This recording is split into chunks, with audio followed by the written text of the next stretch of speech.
How's it going, guys? I have another UU battle because I don't really play OU or anything else really. I like UU because it's pretty balanced and all the teams seem pretty fair. So, anyways, he leads with his Durant, and I don't really see this thing that much, so I don't know what's standard or what to expect. So, I'm gonna stay my bronze on because he's pretty bulky and I know he can take a hit. So, I set up Reflect so I know I can take one more hit. So, between the ice and my earthquakes, I'm able to wear down his Durant and kill it. And I was actually pretty afraid because once he got that ×2 attack, I was kind of worried, but I managed to kill him and I got a crit, but it didn't matter.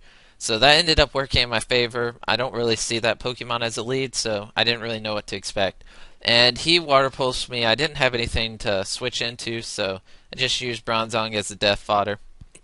And right here, I was predicting a switch into his Togekiss, so I used Stone Edge, but he switched into his Claydol, which is okay. So instead of Ice Punching him, I knew he had Stealth Rocks, so I switched into my X2 to Magic Bounce to Stealth Rocks, because Stealth Rocks is pretty deadly against my team. A lot of my Pokemon take 25% damage upon entry because of Stealth Rocks, so I wanted to Magic Bounce him instead of Ice Punching and killing his Claydol.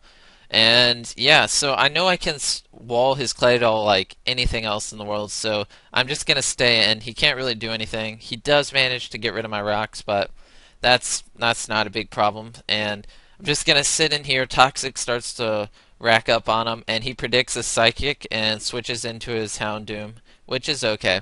So now I'm gonna protect just to see what he's using, and he's using Pursuit, which pretty much screws my X2.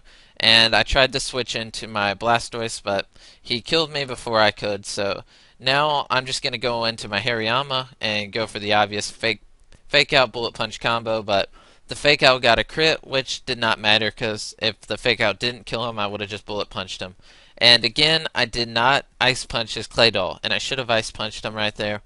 But I switched out. I don't know why. I think I was predicting a double switch or something, but ended up getting a Fire Blast off on his Togekiss, and doing that much damage, Fire Blast is going to be an easy 2-hit KO, and I ended up killing his Togekiss pretty easily. So now comes his Slowking, and I run Energy Ball on my Chandelier because a lot of people like to go into Water Pokemon and wall him, so I love Energy Ball because a lot of people don't see it coming, and if Slowking wasn't so bulky, it would have killed him really easy. So now I go for the easy fake out bullet punch combo. I don't think he had anyone to switch into, so he just used his Slowking as death fodder. And so now comes in his Claydol. And finally, after like 4 chances, I finally ice punch his Claydol, which I should have done at the very beginning of the game, instead of letting him set up Stealth Rocks and Rapid Spin my rocks away. So this is his last Pokemon, and I get an easy, super effective close combat, and ended up winning. So thanks for watching, hope you enjoyed, and subscribe if you're not already.